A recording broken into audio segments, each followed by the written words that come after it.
Hey everyone, welcome back to Dungeon Brew, where we are continuing our series on monster tactics. Today we are talking about the Mindless. Stay tuned. Welcome to Dungeon Brew. Hey everyone, we are talking about mindless creatures today on Dungeon Brew. If you are new to the channel, please like and subscribe and hit the notification bell so you can be notified of any videos that are coming out in the future. Joshua, mindless creatures, like I said, there can be a variety of ways that you can deal with them. Either, they're being directed by the master, or they're just something that are operating underneath their own devices. How do we handle that? Yeah, so before we dive into it, let's just give a quick overview of some of these ideas of what a mindless creature is, Sure. in case you're wondering. I mean, these are things like skeletons, zombies. Some constructs are mindless. I like using plants as mindless creatures. Honestly, oozes, slimes, a lot of these things that are essentially intelligence level 1, Right. that are populated in your world. And like you said, sometimes it may be that these are just meandering about in the world that you've created, and you as the GM are strategically placing them in some way throughout the world, maybe to provide a challenge for your players or to weaken them as they're working through the dungeon and making their way to the BBEG, or some other process that you're utilizing them. There's also the case where you have a villain that is utilizing these mindless creatures to help weaken the party. Mm-hmm. So I think let's start with, how does the GM use mindless creatures? I think it's first off important to make sure that you're using mindless creatures that fit within the environment that you are having them traipse through. So of course, if it's through a crypt or a graveyard, you may use things like zombies or skeletons that are roaming about. They're like random encounters that they may engage from time to time, and having them fall through. If you're utilizing things like, maybe, I know I had my players one time going through a sewer where they were meandering about, and there were plants that were growing in the sewer, so I had shriekers that were set up. And so these shriekers would essentially alert other monsters in the area or in the vicinity as they were walking through, just because they were randomly growing throughout that terrain. Yeah. So making sure that your mindless creatures fit the terrain that you're placing them in, or at least makes sense to some degree for the players. Sure. And I've done the same thing. I think I had shriekers and boring beetles or something like that. The shriekers are really a lot of fun, and they're a great way to basically deal with those pesky, sneaky rogues that like to just go through, I'm going to go scout ahead or whatever, or the druid who goes into like a mouse form or a rat form and sneaks ahead to be able to check out the area. Don't pay too much attention to the plant sitting there, and then it starts shrieking its head off, and suddenly they're being swarmed by creature of the DM's choice, which is very fun. So I think we should probably start with the uncontrolled mindless creatures. So creatures that don't necessarily have a master that's giving them directions or putting them in place, or in otherwise trying to utilize them to the best of their ability. These are just random creatures that are out and about, which the Shrieker definitely falls into that. That's just a creature. I mean, this could be something placed by somebody to try and create a defense system or an alarm system, but they also are plants that just randomly grow in places, and the Shrieker is something that more intelligent creatures may be aware of and go, okay, so this is something that's growing on the east end whenever it goes up. Or even predatory creatures, where when they hear the sound of the shrieker going off, predatory creatures may zoom into that area because it alerts them that there may be a meal nearby. Yeah, you mentioned as well the use of insects, which are also great mindless ones to utilize to kind of place. I mean, some insects are intelligent. let's not get ahead of ourselves. But you may be able to utilize those somewhere too, like your burrowing beetles and things like that. That are just roaming in areas that they may encounter. When I think of mindless stuff, I honestly usually have a random encounter roll for the environment that has all the different creatures that are mindless in that, and I just have my players roll randomly to see if they pop up, which provides a challenge for them, because these aren't. But again, it's not being managed by some villain that's in the campaign. Yeah, and generally I think of mindless creatures as creatures that don't necessarily have the intelligence or self-preservation to be able to withdraw of their own volition. So, zombies, oozes, those types of things, they will just attack until they're destroyed. There's no morale failure associated with that. And I think that may be our benchmark for where we determine what is mindless and what is not mindless. Oozes, slimes, those types of things, those are ones that I like to use pretty often. I tend to use those in ways where I tend to use them in places where I either think that the party is going to try and rush through or ignore their surroundings to some degree, so they're more likely to be effective in some way. So this is almost playing on how I perceive player psychology, because I'm trying to get into their heads and go, okay, so and this is kind of typical. Like, this is the idea of there's the shiny treasure chest right in front of them, and that's where you put the trap, because the players are going to go, ooh, shiny treasure chest, and they're not going to check for traps. Well, that's been so ingrained into most players that they immediately see shiny treasure chest and immediately go, we need to search for traps. So while they're searching for traps, the black pudding on the ceiling falls on their head, because there's not a trap. There has nothing to do with a trap. Or the, I believe that it's a stalactite type creature, and I'm missing the name, piercers on the ceiling that immediately drop on their heads. Those types of things, I think, are effective in places where the players are looking for a different type of threat. They're going, there is a trap here. I know that there's going to be a trap, and they're looking for some kind of trap, and instead they're being attacked by a creature.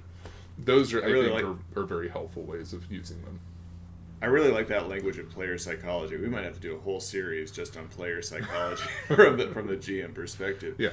Because it is true. When you're looking at mindless creatures specifically, you're talking about the GM, in many cases, trying to provide unique challenges to players that they normally wouldn't come across, that is not being initiated by another monster's tactics that are outlined within your monster manual. Right. This is the tactics of the GM specifically, and trying to understand their player psychology, who's around the table, and providing them unique challenges to have them think about the gaming a little bit different. Right, and there's I think that there are 7 Days to Die is a good example of how do you use Mindless Undead in a way that can surprise and overwhelm players, or in that instance, the player of the game. And most of the time they are concealed in some way. They are put in locations where it's not obvious, and sometimes this is difficult to do. But you definitely can have situations where it's the zombies are located in closets, they're located in the attic, they're located somewhere where they can drop down on or otherwise surround various creatures. They could be located underneath the, you have a raised house, or you have a house that's got some kind of crawl space underneath it, and the zombies start coming up from the floor.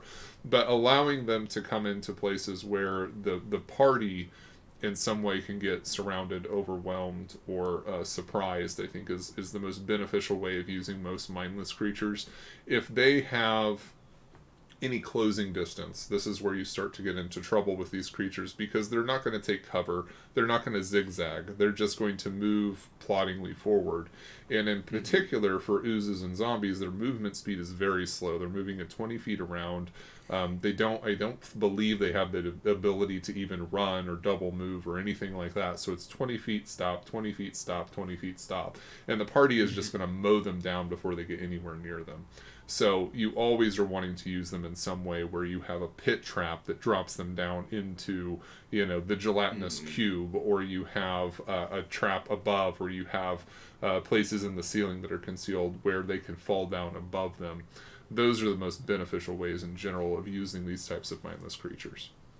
And I will say one last thing before we kind of get into the villains utilizing things, is that I primarily like to use mindless creatures in ruins, specifically ruins that have preset established design by individuals who were tactically designing that place in general, that has now been overrun by mindless creatures that people avoid for exactly what you're saying. They don't stop. They continuously coming at you one way, shape, or form, so people just avoid those ruins in general. But in saying that, I also like to use constructs in this manner, because constructs are oftentimes given a command that they continue to follow through with, even after their masters are long gone and they're performing those tasks. And so you can utilize them as well in these ancient structures, these ancient ruins, where there's just, maybe a wall behind the party falls in traps because of a pressure plate that causes that ooze or that construct or whatever to keep coming at them, and they can't back up and keep retreating because of the environment providing a challenge, but it is still a mindless creature that is coming at your party within an environment that is structured to help give them the advantage, but there's no longer a mastermind behind that exact encounter. Which is particularly helpful in situations where those mindless creatures have certain resistances or immunities that make them difficult to overcome. Black puddings are a good example of that. Things like shield guardians are good examples of that. They're difficult to hit, they're difficult to damage. Certain damaging types may actually cause them to either split or multiply or something like that. And or in the case of most golems, cause them to heal. Right. Or enter into a rage mode. For the flesh golem, once they do too much damage, it's like suddenly it's enraged. Yeah. Those things, I think, are very helpful for creating, that sense of urgency, because like you said, they're backed into a corner and you have something that's relentless, difficult to damage, and potentially it's multiplying or raging now. It creates a lot of fun, I think. So I'm probably going to steal your thunder with this, John, because we did talk about it a whole lot previously, but once we get into a villain, using mindless creatures, your BBEG using mindless creatures to protect maybe their lair or their fortress or what have you, I love setting up mindless creatures in environments that do attack the party, that become relentless in whatever they do, but the environment itself is set up with traps that the mindless creatures then trigger. And specifically using mindless creatures that trigger traps that heal them. So I know there's like some golems that are healed by electrical damage or fire damage. So you have them walking across an open floor with trigger plates that are flinging up flames from the floor that are healing them as they're coming at you, no matter how much you're shooting them. That's causing a very dangerous situation for the party. So it's having your BBEGs pick creatures that are defending their areas, that are utilizing the environment, that are making those creatures specifically unstoppable, even though they're mindless. Yeah, and the same thing can be employed for skeletons and zombies. You have poison, whether that's a stinking cloud or, what is the other one then? There's a higher level version of that, but basically having those types of poisons, just clouds of poison that are blanketing the area. Skeletons and zombies don't care. They're just going to continue to trudge through it. It doesn't cause them any harm whatsoever, which is going to be true of your constructs as well. They don't care about it. So you may have poisonous clouds in there in addition to lightning strikes or whatever it is. It just creates like this blender of terror. So yeah, the intelligent master that is controlling the environment and controlling the creatures within it is definitely going to make use of environmental factors to the best of their abilities in order to create a more dangerous situation for anybody who happens to enter into their abode. I think one of the other interesting things, I always find it interesting with skeletons, because skeletons have the ability, unlike zombies, to use pretty much any weapon that's handed to them, so long as they used it in life. But from the GM perspective, that's whatever you want it to be. So you can actually have ranks of soldiers. You can have frontline skeletons with sword and shield. You can have a second row behind them that are using pikes that are able to attack from a distance, and then you have a third row where they're using crossbows or short bows or long bows or whatever it is, and you can multiply the effectiveness. Whereas zombies, they go and they just press forward, and there's the limitation of how many zombies can surround any individual, and they can't do more than that. But when it comes to skeletons, you can have a front line, you can have a back line, you can have the ranged attack from the rear, and they're firing multiple attacks, and it can become very dangerous for the players because their ability to do that. And any that type of situation can be set up by the master to some degree. He gives out the weapons and goes, okay, all of these skeletons get bows, all of these skeletons get pikes, all of these skeletons get this, and he's created a situation where the skeletons are multiplied in their effectiveness because they're all just not walking forward with a sword trying to hack at somebody. Yeah. And I think in many ways the fun piece about utilizing your master behind these is it makes him the bad guy instead of the GM the bad guy in many cases. Sure, when you're creating these the players will buy that. Yeah. But I will say that you can get really creative with this too. And we talked about strongholds quite a bit, and we got a little bit into lair actions and things you can do with strongholds. But this becomes particularly interesting when you start playing with like wizards or sorcerers that can also include magical enchantments on the bad guys or mindless creatures that they have defending their fortress. Yeah, and they will definitely use these mindless creatures in relation to their own lair, if at all possible. So we talked about hags using minions and hags using those types of things. Most of the creatures they employ, to some degree, they have very direct control of, and those creatures may be mindless, particularly in the hags that use mindless undead for their own devices. They're going to be employed in their lair when it becomes dangerous for them themselves. So they're going to go, okay, the players have made it into my lair, deploy the zombies, deploy the skeletons, deploy whatever it is that I've been holding back in order to protect myself. Yeah, I feel like we're setting this up to make it appear as though mindless creatures give players a very hopeless advantage in the combat. I think it is important as a GM that if you're going to introduce tactics like this, especially with mindless creatures, and make dangerous scenarios like this, that you build up to it. Right. Because there are strategies that players can use against mindless creatures, even in these scenarios that we're providing, that can be very beneficial for them overcoming those challenges. And you want to make sure that you are setting up some hints or some keys on how to overcome those before you just throw them into a room that locks down and gas starts shooting everywhere and zombies crawl out of the floorboards. Like, you want to make sure that they have some options so you don't just absolutely wipe your party. Yeah, and this is, this is kind of a difference in additions for a lot of this in particular. One of the things is that the zombies from, undead from older editions, there were morale checks, and they were endless waves that just continuously came in. And so for undead, they were particularly terrifying because they did not have morale failure. There was no ability to get rid of them outside of the cleric's ability to turn undead. And that's kind of what that turn undead does, is it helps to balance the playing field because it is an imposed morale failure. So with 5th edition, there are limitations to how often that turn undead can be used because it's part of the cleric's ability, and there's a finite number of them per day. So if you're using the undead in waves, then it may come to the point where it's like, they turned them. They're out of turn undeads.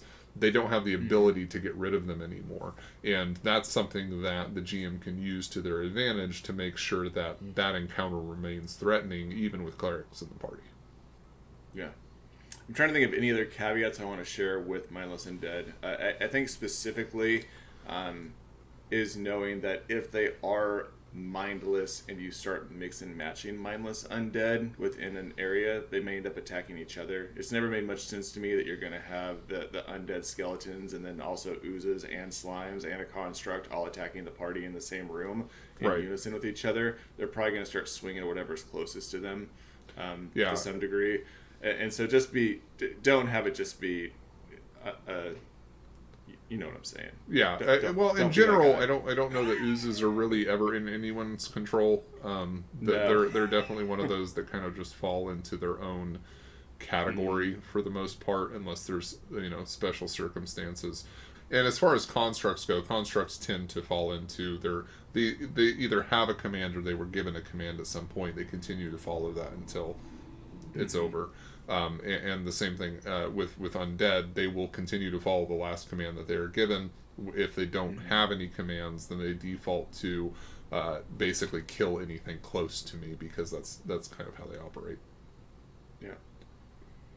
Any other thoughts, John, on Mindless? That's what I got. All right. Well, thank you guys again so much for hanging out with us here on Dungeon Brew. Hit the like, hit the subscribe, and let us know what else you'd like to hear us talk about when it comes to monster tactics. We'll talk to you all next time. Dungeon Brew.